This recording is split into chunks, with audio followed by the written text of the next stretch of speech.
कर देना। सबको ये बात पता है शिवानी जी। हाँ जी। मुझे डॉक्टर ने भी मना किया था गाने के लिए, मैं फिर भी गा रहा हूँ। जब 3-4 बज रहा है ना तो इसमें ऑटोमेटिक धीरे धीरे दर्द बढ़ जा रहा है, क्योंकि डॉक्टर ने कम से कम 3 महीना बिल्कुल बेड रेस्ट बोल दिया था। लेकिन हम जानते हैं कि हम 3 महीना का रेस्ट करें तो हमारी जिंदगी रेस्ट हो जाएगी। अच्छा भैया को फरमाइश बस मुकड़ा गा दिया जाओ। हाँ। अरे ते कह दिया कि बैठल वो सहरावा से आ जाना रूम में, अच्छा नहीं जानहानी संगे काट मन सुन में। तरोरा गा दे कि चला कमर के भीतर हम बने हिटर आवाज़ तो से मिली जैसे आगे तो चपधान हो कि चपधान हो सरदिया ना लगे, चपधान हो सरदिया ना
एक वो गाना गा दे चला।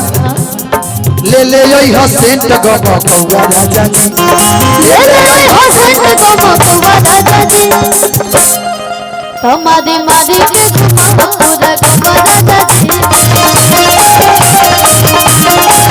तमादी मादी के घुमा पूरा गो राजा जी।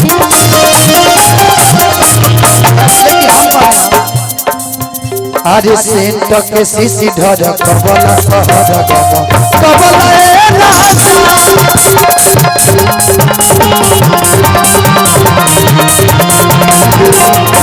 सहर गम कबला ए राजा, सहर गम कबला ए राजा, सेंट के सीसी ढर कबला सहर गम कबला ए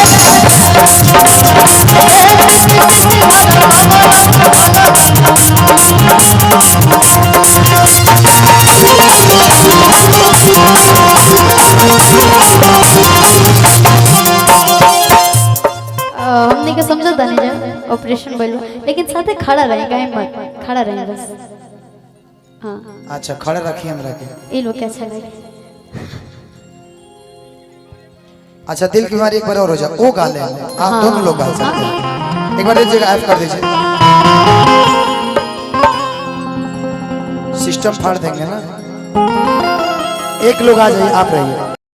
जानते हैं एकदम ऑड बज रहा है इस टाइम। मैं आपका जितना नाम सुना है भैया, लेकिन आज थोड़ा सा कुछ मिस्टेक है। जीवन भाई संध्या ज्वेलर्स की तरफ से, संध्या ज्वेलर्स की तरफ से देखिए आपको भी मिला ना। राजा हो जाइए, राजा हो जाइए, राजा। लेकिन उनके पापा बड़े कंजूस दिख रहे हैं कभी कभी।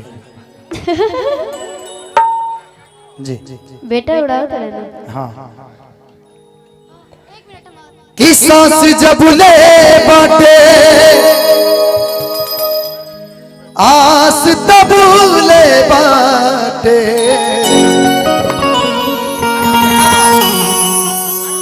सिर्फ तोहरे तो इंतजार करी मरे से पहले झूठ ना बोली सिर्फ तोहरे से हम प्यार करी दा दा दा दा दा दा दा दा दा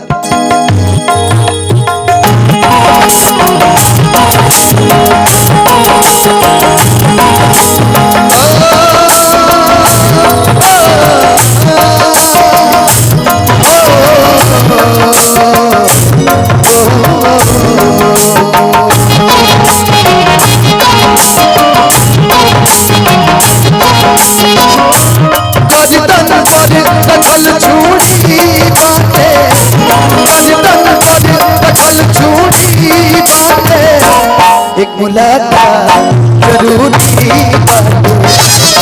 मुलाकात जरूरी अचानक वाला जिंदा रहने के लिए तेरी कसम जिंदा रहने के लिए तेरी कसम एक मुलाकात जरूरी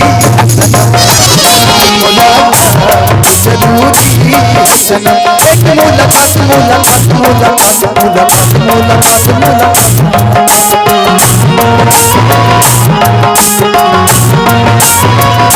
एक मुलाकात जरूरी है सनम जरूरी है सनम जरूरी है सनम मुलाकात जरूरी है सनम मुलाकात जरूरी है सनम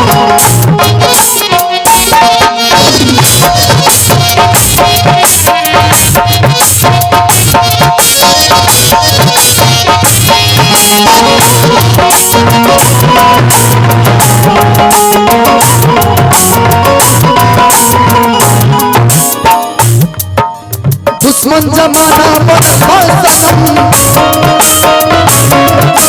पिंजरा में पंछी फसल अरे दुश्मन जमाना पिंजरा में पंछी फसल सब कभी से तोड़ के जब तू मोड़ के आ जाता और साथिया तू सारा बंधन तोड़ के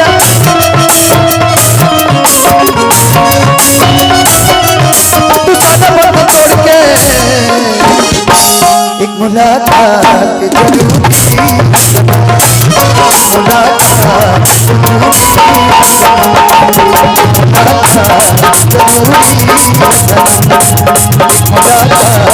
जरूरी